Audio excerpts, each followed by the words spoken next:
welcome to Creating in Color, sharing the creative endeavors of people of color. I'm your host, Kaybe, and today we speak with Britney Winthrope, an art director whose past works include The Dragon Prince Tales of Zadia, Snapchat's 3D Bitmojis, and a variety of other games and other expert activations with partnered brands. How are you today, Britney? I'm doing really good. How about you?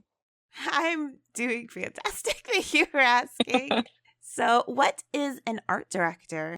An art director.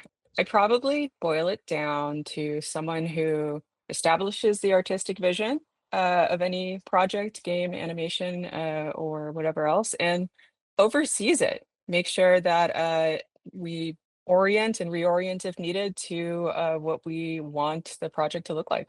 How did you get started? I started, well, as far as my college education goes, like I started as an illustrator mostly. I think before that, I would say I'm an illustrator. I had been doing different kinds of illustration freelance since I was a teen, and out of financial necessity too, I kind of did that through college. My first projects were actually, like, apparel design for, Wow. like, some old, Japanese fashion brands and tattoo design. I think some artists could relate to that, like, the moment folks know you're an artist, they want a tattoo done or something, which is a lot of pressure. Um, Mhm. but yeah. That's permanent. Yeah, I mean, it's a valuable experience knowing how you can separate how you see your work versus how somebody else sees their work, but, yeah, when it comes to game development, though, I guess I started out doing little bits of 2D art for a bunch of like really small indie game projects that never saw the light of day. But Oh. a lot of collab, that's showbiz, but a lot of experimenting, a lot of collaboration with game designers who wanted to try out an idea and needed an artist to do that. While I was in school, gratefully referred a job doing model review and like style guide work for sports video games, which was like really surprising for me, but super fun. We did reviews for tons of like wrestler, like about WWE or like UFC, like that stuff. Yeah. Um, Wow. yeah, we had to look at a lot of 3D models for like wrestlers and UFC fighters and I learned to pay attention to a lot of different things for like characters or character models in games that I had never paid attention to before. But yeah, like I did the art here and there, but I cut my teeth in my first, I would say, like big girl game job, like not really doing any of that, doing a lot more communicating and like messing around in like dev kits and and stuff like that for my work. You mentioned how you wanted to go into, or you were originally doing illustration in high school and college. Did you initially see yourself making a career in illustrations, like for children's books or what have you?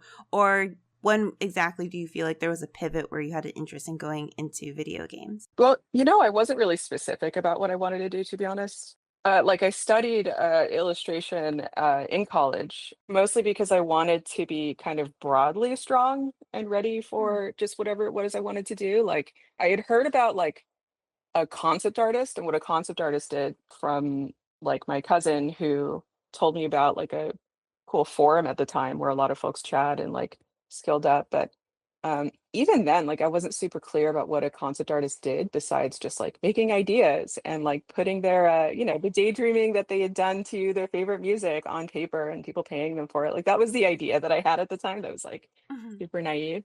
But I just knew I wanted to draw and I really enjoyed getting in the zone and drawing. And the illustration major at Art Center in Pasadena, the school I ended up going to, that was the major that a lot of folks like pointed me to. They were like, "You might like it here." And at the time, the illustration major, knowing that it was broad, was broken up into a number of different minors, like focuses, including like motion graphics and I would say like illustration, as some people would move or think of first, like storybook illustration or like fine art illustration, but also entertainment arts, which is geared toward like visual development for animation. And what was the other one? Entertainment design, which was like more geared toward video games and stuff like that, and had a little bit more of an industrial design lean. I liked illustration because I thought that I could move in and out of that wide variety of classes that was offered across those different minors. But I joined at a really weird time. I joined when it was like when the entertainment design minor was actually being broken up into its own major under industrial design, which meant a lot more red tape than I initially thought. So I hopped over to that because I figured it was going to open more doors for me in terms of like the reps that I would get in because Mm, frankly like there were some skills that I'm gonna need somebody to lock me in a room and make sure I learned, like learning about 3D fabrication or learning about, just anything industrial design drawing or just perspective drawing in general. Like, I needed yeah. to be at a school that was gonna force me to do that. 'Cause everything else I was gonna be like figure drawing or character design or painting, I was like, "Good, you can put me in a room alone with some music on, and I will, like, happily figure out what I need to figure out." But I wasn't really sure what exactly I wanted to do. I just knew that I wanted to get good at something and I wanted to like broaden as much as I could what I knew. Okay, lovely. So, what does your daily routine look like? Well, on my last project at Wonderstorm as their art director, I was mostly in meetings. Mm, So there would be a company-wide meeting with other leads and directors and execs. We would learn about stuff. I would review with each of my teams, like concept, environment, animation, whatever else, to get a look at what it was they were working on and giving feedback and essentially recalibrating to the vision if needed be. Beyond that, it would be like individual syncs with folks who represent different disciplines outside of art. So like mhm, content and mission design, production, like my favorite department personally, always make friends with production, mhm. or anyone else. And beyond that, one-on-ones with folks that I lead, as well as folks that they lead. I think my conviction about that, like, is because this is a lot of meetings, but I think it's really important to I think the one-on-one meeting is something that's really important, and I don't think that it is paid attention to or valued on smaller, more like less structured teams. Like you really get to know someone's needs and how to serve them within the context of the team that they're in or beyond by really spending a little time talking with them one-on-one. So I really value like that one-on-one time with my reports, but also my reports. So as a director, like talking to the lead VFX artist, but also like taking some time to talk to the artist that lead manages. Because like you'll get to know culturally and also just as far as work styles, anything like that, how the team as a whole moves. But I also think that you get multiple channels from the artist's perspective for them to kind of communicate up, if that makes sense. Like I feel like that helps with safety. And I really feel like that helps with like a sense of cohesion. And that's like my little soapbox. Like because I was like thinking about like my meetings and stuff when I was, like I'm currently looking for work as many people are in the entertainment industry with all of this stuff going on. And I was like, Yeah. wow, like my schedule is so different these days. Why was I in so many meetings? And I was kind of Ah! like, like, how was I in so many meetings before? And like, why do I feel so like I'm floating now? And it's because of that. I was like, just like I had so many Google Meet rooms to sit in, but I didn't really regret it because of that conviction. Like there were a lot of folks who were Right. just like, "Hey, I've never had anything like that before, but I'm really glad that I had someone to kind of like not in the name of going over someone's head, but just being like, I didn't know that, or thanks for telling me, or this wasn't a perspective that I had known before, or even like, I want to do your job someday. Like, what do you think I should do at my level? But beyond meetings, like if I can find it, I try to get some deep work in, and I don't support like not having a work-life balance. I'm so for having a work-life balance, whatever that means for you. Please fight for it, Mhm. y'all. Like, please make sure that you like get your 3 square meals, your 8 hours if you can, but, like, I do find that I end up doing a lot of my deep work on that last project off hours because that's when I get the peace and Oh, quiet. no. Don't do that. Don't do it. Don't do it. Manage your time well. Seek help and support when needed. It's hard. You can do it. Be strategic. Reach for help. But and I say this with care and understanding, even though like I stand by that conviction, even though even if I'm not like completely faithful to it in practice, like when you're doing that style guide and mood board stuff, like when you're developing new stuff that's like coming down the pipe from like the narrative team or from execs or just from potential partnerships and stuff, the call to like get locked in and in the zone working on that stuff is like it's the call is strong. Personally, it's like Actually, I think it's probably the second best part of doing the work. Like, I love the chaos and just surprises that come with managing people and working with their work styles, communication styles, but, like, enough that I like it like, the deep work, actual development time, like, kinda has a close second there. Mm. There's that, and then, just any art notes that, like, in a meeting, I find that maybe someone needs a little bit more care to get realigned with, like, the broader art vision or something like that. I'll spend some quiet time or some paired time to try to like give them more in-depth notes, give them a better idea, just give them more time so they can see clarity. That's lovely. You sound like you're a really good manager. I hope so. What support softwares or resources do you use or recommend for someone trying to break in? I mean, just in general, any amount of literacy with the different tools out there is important. Like, I recommend that as like a mental workout regimen for anyone, professional development wise. Like, no matter who you are, where you are, like, if you want to know how to talk shop with other disciplines, like, definitely learn everything you can about what you use and what they use. Mm. Just broadly speaking, like, I'm just going to say the names that I'm about to throw at you, like, jump in, fall in love with the documentation, the how to's. Like, don't be afraid, be omnivorous. When it comes to art, people are going to say standards like the Adobe Suite stuff. That's good to know. Like in my experience on previous projects that have like funding, like that's the default program licenses that you'll be offered. You may find with a little digging in search engines or just like from the talk of the town, like Adobe's pretty predatory. The pricing structure is pretty bad. The Mhm. cancellation fees and structure for that is pretty bad. Like they get a pretty bad rap for that stuff. I would say rightfully so. Mhm. Um, the good side of that, though, is that there are a lot of great alternatives that are out there or will be out there. Like a very obvious example is Procreate, which I think is like $10 to $15 something. I bought it like a long Yeah. time ago. One time thing. It's for the iPad. I mean, don't quote me on this. It may be for other platforms, but I know it's on the iPad and great pricing structure. You pay for it one time and you're good. That's something that generally I will support. It is a bit simpler than something like Photoshop being having been around since, I don't know, the 90s, it's going to be a lot better embedded for a lot of different things. But if you paint, if you draw, if you animate, Procreate, just fine for many people. What else? There's like Affinity Suite, like that has a good pricing structure. You pay one time, they're great. They made an anti-AI like pro-human artist dance, which is great for Mhm. those who care about it. I know I do. Yeah. Same thing, perpetual license, Clip Studio Paint as well. They were actually Clip Studio Paint was back and forth on that. I think they did some sort of subscription or pricing model change that there was an uproar about. They listened to their audience and offered a perpetual license too. I mean, in short, 2D stuff, there's a variety out there. Know the quote unquote industry standards, but definitely do not shy away from the cheaper alternatives. There are also free alternatives. There's Krita, Krita, I think, which is similar to Photoshop. There's GIMP. Honestly, I only really know like engineers who use GIMP. Respectfully, like I have never touched it. But it's good too for a lot of people. Let's see for art. 3D stuff is really good. I know I'm like inundating with like names, but Maya is just like Adobe in the sense that it's an entrenched industry standard, but can't get away from it. People are going to speak Maya. You're going to want to know how to speak it too. Blender's Mhm. incredible. It's free. Asterisk, because it comes with a lot of plugins and stuff. So you may end up spending money.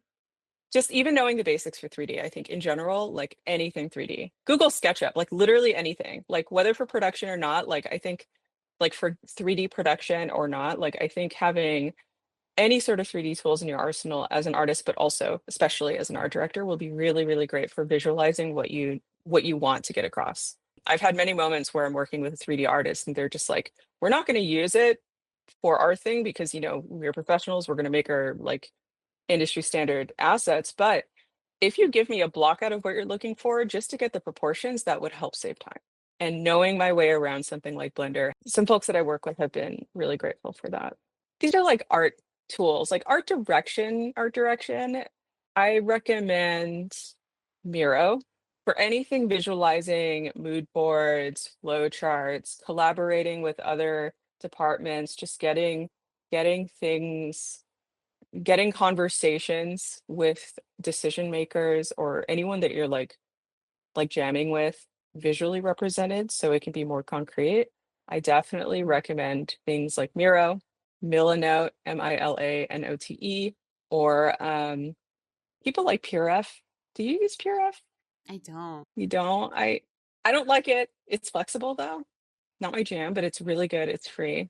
I will have to say Pinterest is a thumbs down for me. I Oh, know that's yeah. like a popular one. No, it's getting more and more thumbs down each day. It's just riddled with sponsored ads, just regular ads and AI. No, like it's sad. Oh It's my really God, I didn't even think of sad. the ads. Yeah. It's so many ads. I'm getting like a screen full of ads each time I go on Pinterest. I'm just like, oh my God, I don't care about like Pampers diapers. And then Oh immediately my God. underneath it, like an ad for gin. Like, what, who do you think I am? Poor Jen. It's such a shame too, because like I remember it in its heyday, you know? Oh God, I'm sounding so old just saying it that way, but it was so good a few years ago. And now I'm like, I can't even use it for like discovering new things like I used to. It's so Yeah. sad. I would stray away from that. I mean, finding inspiration, that's a whole other conversation in itself. I think it's a popular one for, or used to be a popular one for directors, but I think it's pretty weak in terms of making connections between things and getting deeper and more precise about what exactly the like visual rule book of, what it is you're visualizing is. Yeah. I think it's for that reason that it's a little bit less accessible, but I have been in love with Miro for years now. I first used it on the Wonderstorm project.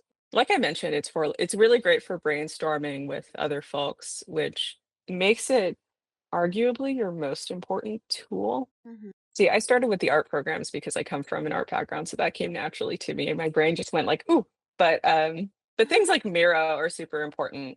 This is not paid, by the way, because you can throw people in and you can see, what I do when I get started on a project is I try to make things more democratic because it helps folks feel from the get-go a little bit more ownership about what hand that they have in this. Of course, I'm the decision maker. Of course, I'll say no if it doesn't, fit right with the calling of the project. But what I love about Miro is that it has the ability to facilitate that, like with timers or with a voting structure or something like that. And it's been a joy to work with. You can roll your own with things like Google Jamboard, maybe, or if you use Apple products like Freeform, that's a newer one that's still in its infancy. But everything's built in with Miro. I mean, none of these tools either are required. Like, I'd love to see somebody come in with like printouts and like a whiteboard and magnets. The medium is, Hmm. when it comes down to it, like not as important as like the method, you know? Yeah. Okay, last thing on tools, production management tools. Do not shy away from that. If you're an art director, you will be everyone's friend, especially production's friend, if you're not afraid of a spreadsheet and if you're not afraid of Jira. Yeah. Like, I don't know if you feel the same way, but I've definitely benefited from staying on the production rep's good side, like always. So Yeah. It's a good idea. yes, so these programs should be your friend. Yeah, thanks for coming to my TED Talk on programs. I'm also like a big like project management, like in my personal life, like I'm really big on that and productivity and stuff. So I get a little passionate about this stuff. Love to have it. Thank you. So, your past projects have a lovely range to them. How differently do you approach each project? And how do the pipelines and production schedules tend to vary? I think the biggest thing that alters the way that pipelines and production schedules differ is the scale of it and how concrete what we're building is. I think I will switch those. I think it's more like if you know exactly what it is that you're going to build, I think that makes a much bigger difference in how the pipeline and stuff varies. I mean, saying that it feels obvious now, but I've worked on smaller teams that have been um more production first and move to define what we're building before doing anything else. And I'm talking like 5 or 6 people. And that has been a much different experience than being on, let's say, at a company with like 4 or 500 people and finding that it's like wide open and very blue sky, but not really even having like a bird's eye structure for how we take all that creative thinking and then converge it into a deliverable. Mhm. But I think like even when they're different, I'm still figuring out, I would say like a broad approach. Okay, for my years of like scraping my knees and looking stupid over the years, I feel like no matter what, like you're probably going to be entering like a pre-existing little worlds in the project that you're in. Even if you're all being assembled as an A team for that project and you're all meeting each other for the first time and this is day 0, like there's going to be a world that goes beyond your needs that's going in there. So I think my approach nowadays, after all of these bumps in the road and all these lessons, is to be like an observer, like be a scientist first. And I say scientist because like I mean, even at the healthiest projects, healthiest teams, healthiest companies, like there are going to be skeletons in the closets. Like, sometimes the unspoken rules that you come across will be dysfunctional, and not moralizing what you discover, I think is the most important thing. I'm saying this like feeling the pain of embarrassment of like going into a project and especially in the beginning and really aching to prove myself, like show people that they made the right choice and trying to impress people and trying to get attention and just like put my best foot forward. But I end up looking down because I don't know what's going on and I'm speaking. Aw. Yeah, it's just like you really close yourself off from learning what you need to do if you focus on yourself. And I definitely have made worked less efficiently and less effectively when I approach trying to be shonen about it, like derogatory, you know? Yeah. So that's something that I think like has defined what I believe to be my like first step broad approach to a new project because they're all, no matter what, just across the different ones I've done, they're gonna have their own rules, they're gonna have their own procedures, they're gonna have their own social dynamics, they're gonna have their own standards, they're gonna have written rules if you're lucky to find somewhere that's structured enough, but like 99% of it is unwritten.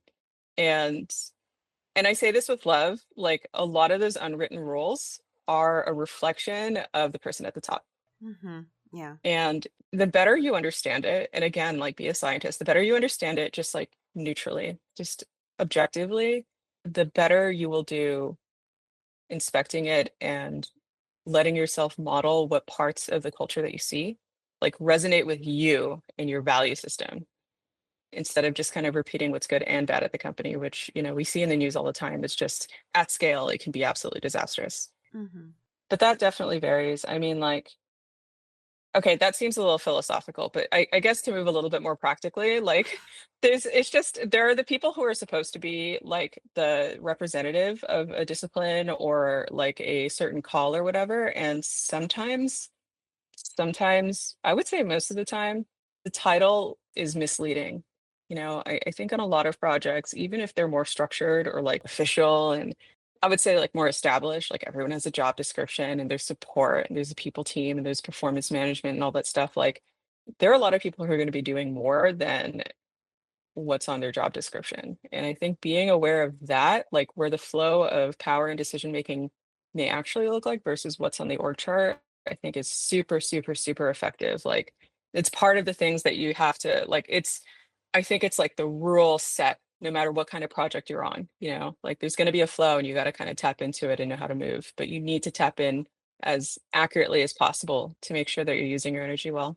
That's lovely. What a lovely answer. Are you sure? I was like, I'm talking like Did you black out a a little bit? little bit, but you know what? I'm like some of my mentors and inspirations do, so I'm gonna try not to sweat it. No, it was perfect. Thank you. So, Brittany, Uh-oh. what was your upbringing like? Oh, well, I'm pleased to say I had really supportive parents. They really supported my creativity. They're originally from Belize, so I'm like American, Central American. I was born here. So they tolerated me with a lot of patience and love, but I feel like they had a sense that I was creative from the very beginning. So they wanted me to be the best I could be, but I did give them a scare when I was like, you know, I want to be a Pokemon master, and they were like, cool, with what money? Like, what are we gonna do? Either it was a lot of that. Like, we love you, but we're scared. How are we gonna do this?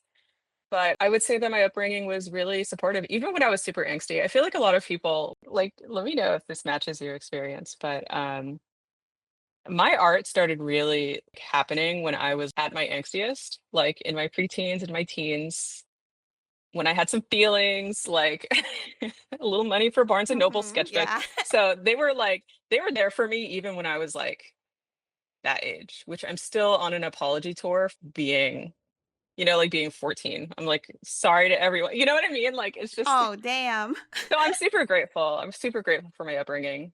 Like, you know what? I actually was a musician, studying music and trying to go that route, when I was way younger. Oh, Yeah, like, my dad took me to piano lessons when I was, like, 7 or 8, and I was super into it, and in high school, I played the viola in the orchestra, at my high like, we weren't, like, world class or anything, but, like, it was a lot of fun, you know? mhm. But, I don't know, like, when you suck at music, like, the neighbors know, and that's Oh my god, that's so true. You can't hide it. Everyone hears you if you feel a certain Yes. type of way while you try to practice. I got comments from neighbors like, "Oh, your drumming's coming along." I'm like, "Oh god, now I don't want to do it Oh my anymore." god, so you get it, it's like I get it.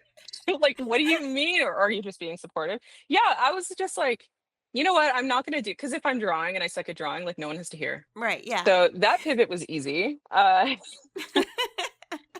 But yeah, it was a nice one. I mean, leaving high school during the recession sucked. That did kind of put a lot of pressure, on me to basically be worth the investment, which I think Mm, is I mean, I think that's relatable for a lot of folks, but I think especially for folks who are like first gen American or second, I don't know what the delineation where it lies specifically, but like being the American born, like parents fighting tooth and nail to get me here. And I'm like, I want to be an artist, like self-actualization in some way, just feeling like a privilege that you kind of have to earn. Like that part was really tough. Seeing the financial hardship everywhere and seeing my parents like carry the stress, but at the same time like exemplifying grace under pressure. yeah. I don't know. It's a lot. So there was a lot there, but I don't know. Over the years, I spent a lot of time like finding a way to carry that in a way that like helps me be strong. I think especially these days, like there are a lot of folks who are or have been. I mean, we're still enduring waves of COVID since 2020, like Mhm. there are a lot of folks who have already felt the experience of graduating from high school or graduating from college with big dreams that given the circumstance out here, like they're afraid to pursue, and it's way worse than what I had to experience. But I think that like it's possible to use it as fuel. And that's why I think overall it's been a net positive one. Like everywhere around me because of my parents and then believing in me, even though I didn't believe in myself most of the time or the friends around me, like it was fuel. I had a well-fueled upbringing. Love that. And look how far you've gotten. And you're so talented. I love your Uh art. Thank you. Don't jinx it. I'm Oh, like, no, I'm kidding. Yeah, I appreciate it. I will learn how to take a compliment. I will take my own advice that I yes, give to do other it. people. Thank Accept the you. compliment I gave you. So, what do you feel are the next steps in your journey? Oh man. I mean, speaking of taking my own advice, like I've given mentees over the years, like the advice that like, what you think is your weakness could be like the thing that people are like desperately trying to find. Like they're looking for you, like it's your greatest strength, what you think is your weakness.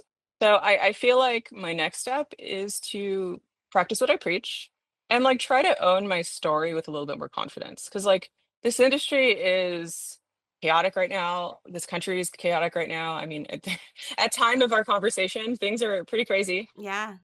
We don't know what's going to happen next, good or bad. And the like, it just seems like there are a lot of things being broken down. A lot of raw materials everywhere, and that's fuel potentially, the opportunity to really embody who you are as best as you can, no matter what you do.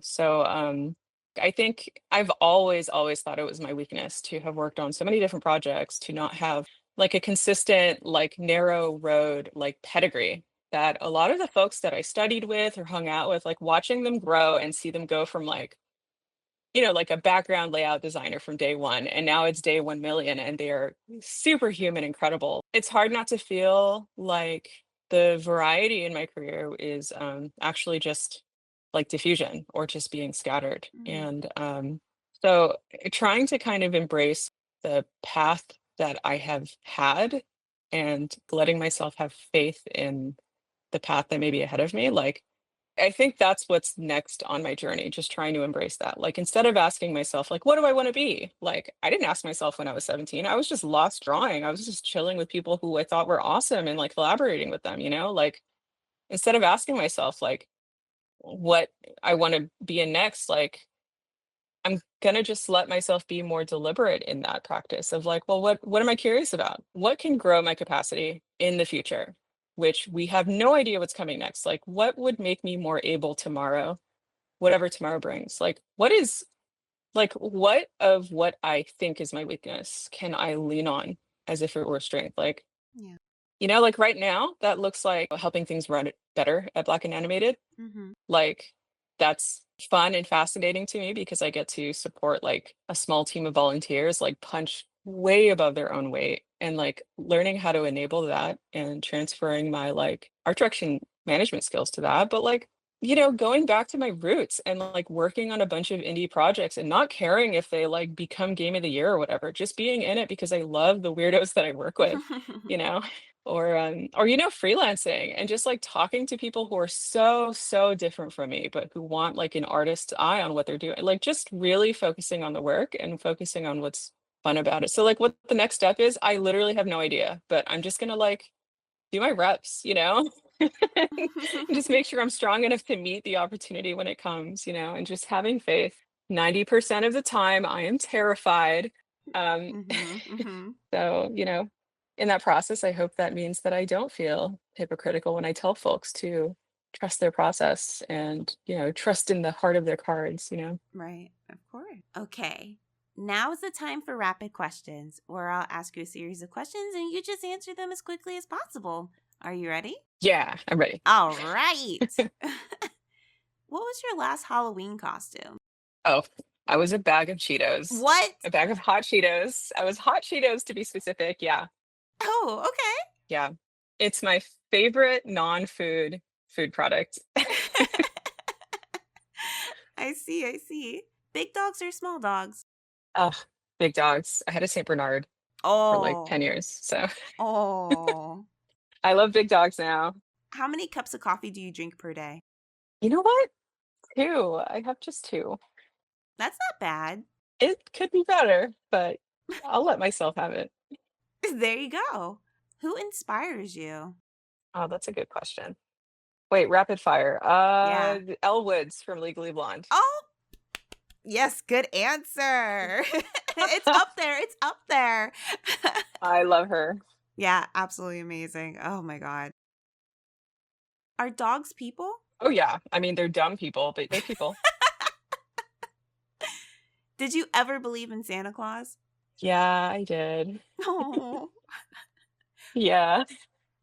Were you one of Honestly, I learned that. Oh, sorry, go ahead. No, no, no, you go ahead.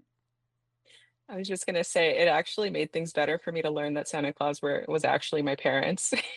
Because I was like, you do understand. Oh, It's really cute. a moment of clarity. Yeah, exactly. Would you rather cuddle a baby panda or a baby penguin? Oh, a panda. Mm-mm. Yeah. Penguins seem greasy to me. I don't know. Greasy energy. They give greasy. They give greasy. Like, how do they not? Night out or night in? Ooh, night out. Ooh, what do you usually like to do? Oh, I hit the club. I go to goth clubs and raves and stuff. I love it. Oh, fun. And give me a word that starts with the letter V. And it can't be a name. Victory.